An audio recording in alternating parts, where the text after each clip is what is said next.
ഓം സ്വാമി ദയാനന്ദ സരസ്വതി. പ്രേമസ്വരൂപികളെ പ്രണാമം. ജാതിഭേദ ചിന്തകൾ മൂലം വൈരവിരോധങ്ങളും ഭേദഭാവങ്ങളും വളരെ വർദ്ധിച്ചു. ഐക്യം നഷ്ടമായി. പരസ്പരം ലഹളയുണ്ടാകുന്നു. ഉന്നത നിമ്ന ജാത്യാഭിമാനം മൂലം പല കഷ്ടനഷ്ടങ്ങളും ഉണ്ടാകുന്നു.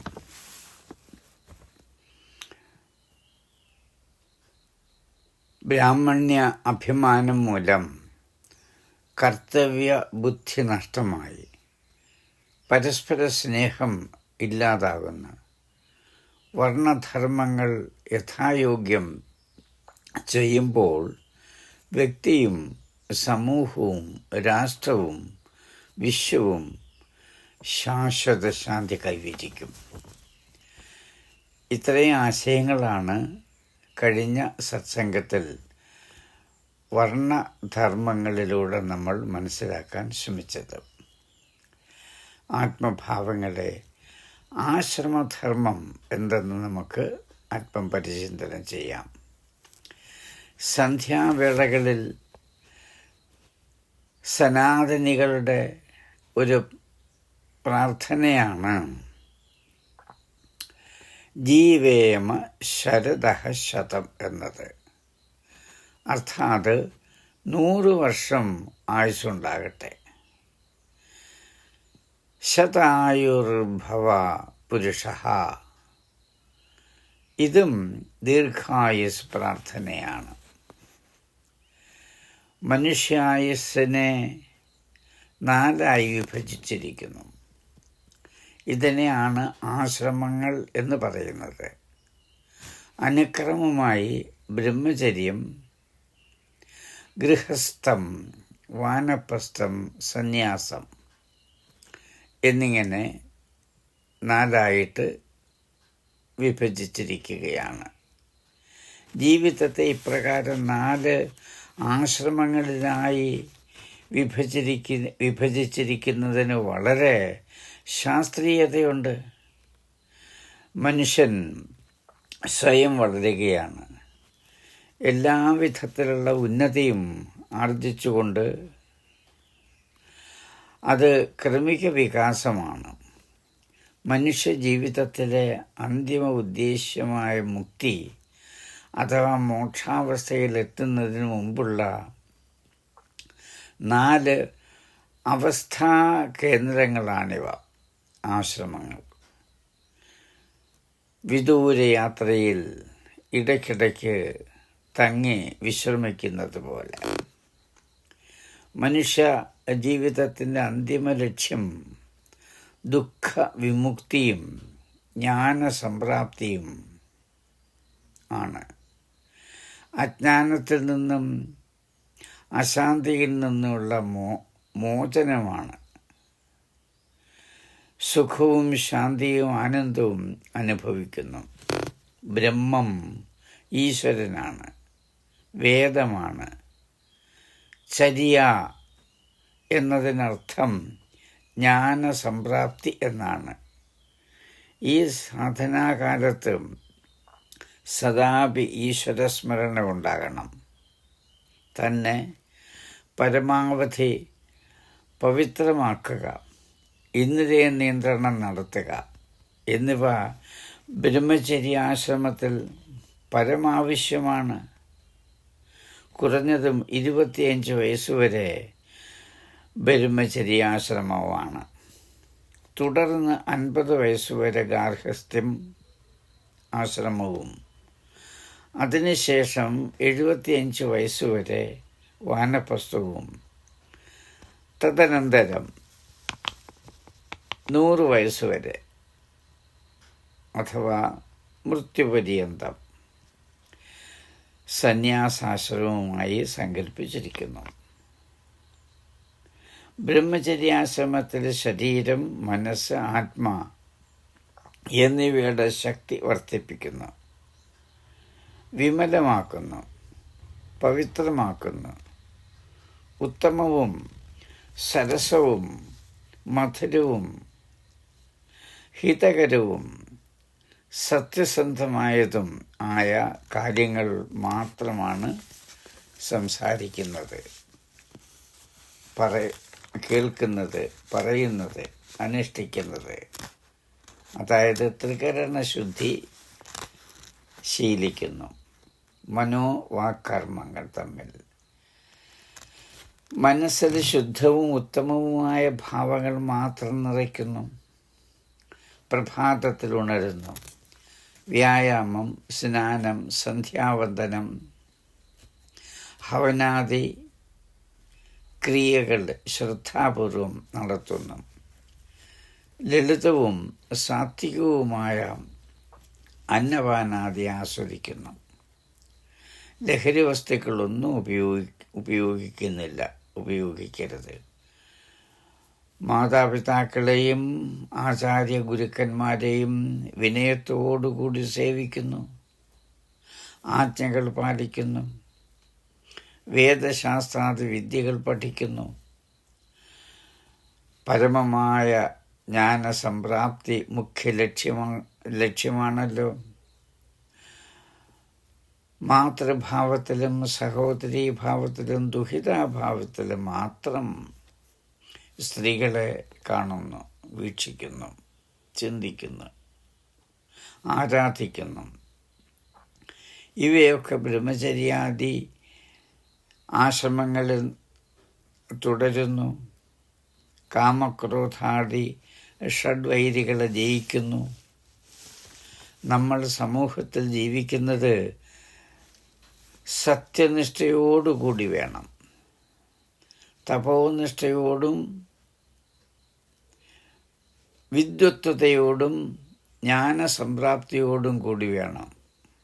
അതായത് സത്യനിഷ്ഠയും തപോനിഷ്ഠയും ഉണ്ടായിരിക്കണം ജീവിതത്തിൽ. വിദ്വാനും ധർമാത്മാവും ഈശ്വരഭക്തനും ജിതേന്ദ്രനുമായിട്ട് വേണം ജീവിക്കേണ്ടത്. ബ്രഹ്മചര്യത്തിലെ ശക്തി മൂലം അഥവാ ബ്രഹ്മചര്യത്തിലൂടെ ശരീരം, മനസ്സ്, ആത്മാ എന്നിവയുടെ ശക്തി വർദ്ധിക്കുന്നു.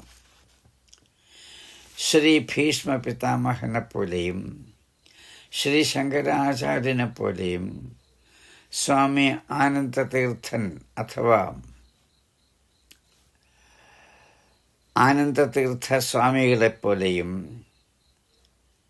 മാധ്വാചാര്യനെപ്പോലെയും ഋഷി ദയാനന്ദ സരസ്വതിയെപ്പോലെയും ശ്രീനാരായണ ഗുരുവിനെപ്പോലെയുമുള്ള മഹാപുരുഷന്മാരുടെ ജീവചരിതം, സതുപദേശങ്ങൾ നിത്യപാരായണമാക്കണം. ഇവയൊക്കെ മൃത്യുപര്യന്തം പൂർണ്ണ ബ്രഹ്മചാരികളായിരുന്നു കൊണ്ട് തന്നെ ചെയ്യേണ്ടതുമാണ്. ബ്രഹ്മചര്യയുടെ പ്രതാപം ഉള്ളവർ മരണഭയമുക്തരാകുന്നു. അഥർവവേദം പറയുന്നു, ബ്രഹ്മചര്യേണ തപസാ ദേവ മൃത്യും ഉപാഘ്നത. അർത്ഥാത് ബ്രഹ്മചര്യത്തിൻ്റെ തപസ്സിൻ്റെ പ്രതാപത്താൽ സത്യനിഷ്ഠരായ വിദ്വാൻമാർ മൃത്യുവെപ്പോലും അതിജീവിക്കുന്നു. ഗൃഹസ്ഥാശ്രമികളുടെ മുഖ്യ കർത്തവ്യം പരസ്പരം പ്രേമപൂർവ്വം പെരുമാറുക എന്നതാണ്. എല്ലാവരും ഒന്നിച്ചു ചേർന്ന് ഉത്തമ കാര്യനിർവഹണത്തിൽ മുഴുകുന്നു. പതി ഏകപത്നീവ്രതനാകണം. പത്നി ഏകഭർത്തൃമതിയാകണം. പതിവ്രതാധർമ്മം പാലിക്കണം. ഭാര്യാഭർത്താക്കന്മാർ പരസ്പരം ഒരേ ശരീരത്തിന് 2 ഭാഗങ്ങളായി കരുതുക. സദാ സ്നേഹം പുലർത്തുക. ധാർമ്മിക അനുഷ്ഠാനങ്ങളിൽ പരസ്പരം സഹായിക്കുക. സന്താനങ്ങൾക്ക് ഉത്തമ വിദ്യ നൽകുക. അവരെ സദാചാരികളും ധർമാത്മാക്കളും ദാനശീലരും പരോപകാരികളുമാക്കി വളർത്തുക.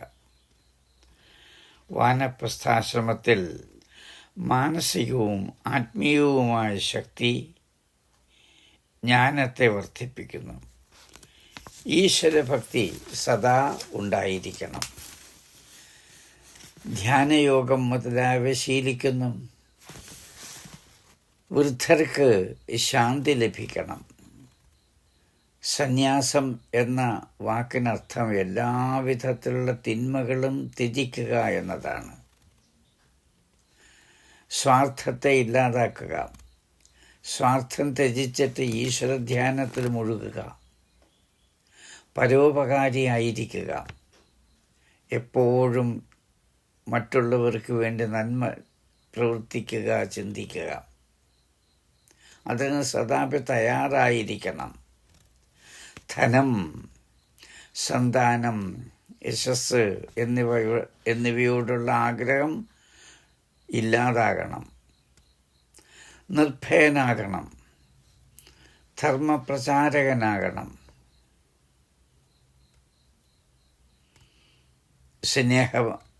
സ്നേഹമസരണമായ പെരുമാറ്റത്തോട്, ചിന്തകളോട്, പ്രവൃത്തികളോട് കൂടി വേണം മുന്നോട്ട് പോകേണ്ടത്. സ്നേഹമുള്ളിടത്ത് ശാന്തിയുണ്ട്. അശാന്തി ഉണ്ടാക്കുന്നത് കാമക്രോധാദികളാണ്. അധർമ്മികളായ ഭരണകർത്താക്കൾക്ക് സത്യമാർഗം ചൊല്ലിക്കൊടുക്കുന്നു സന്യാസിമാർ, ആത്മജ്ഞാനികൾ. ഉത്തമ സന്യാസി അല്ലെങ്കിൽ ഉത്തമ സന്യാസിമാരിലൂടെ മാത്രമാണ് ലോകം ഉദ്ധരിക്കപ്പെടുന്നത്. വളരെ ചിന്തിക്കേണ്ടതായ, ശ്രദ്ധിക്കേണ്ടതായ ആശയമാണിത്. ഒരു രാഷ്ട്രം ഭരിക്കേണ്ടത് സന്യാസിയായിരിക്കണം. എങ്കിൽ ലോകാഹ സമസ്താഹ സുഖിനോ ഭവന്തു എന്ന ദിവ്യമായ ഭാവന എല്ലാവരിലും ഉണ്ടാവും. വൈദിക ധർമ്മം നൽകുന്ന മുഖ്യമായ ഉപദേശങ്ങൾ അല്പം ശ്രദ്ധിച്ചാലും വൈദിക ധർമ്മം ഏകമായ ഈശ്വരനെയാണ് ഉപാസിച്ചിരുന്നത്, പൂജിച്ചിരുന്നത്, അർച്ചിച്ചിരുന്നത്. ഈശ്വരൻ സർവ്വവ്യാപിയും സർവജ്ഞനും സർവശക്തിമാനും ആണ്. അഥർവവേദത്തിൽ ആ പരമേശ്വരനെ ഇപ്രകാരം നിർവചിക്കുന്നു: യ ഏക ഏവ നമസ്യോ വിക്ഷീയഃ. അർത്ഥാത് ഒരേ ഒരു ഈശ്വരനാണ് പൂജായോഗ്യനായിട്ടുള്ളത്. വേദത്തിൽ കാണുന്ന ഇന്ദ്ര വരുണാദി ബഹുദേവതാ സങ്കല്പം ശരിയല്ല. ബഹു ഈശ്വര ചിന്ത തന്നെ അശുദ്ധമാണ്. ഒരേ ഒരു ഈശ്വരൻ്റെ പര്യായവാചികളാണ് എല്ലാ ദേവീ ദേവതാ നാമങ്ങളും എന്ന് ഉറച്ചു മനസ്സിൽ ഉറപ്പിക്കണം.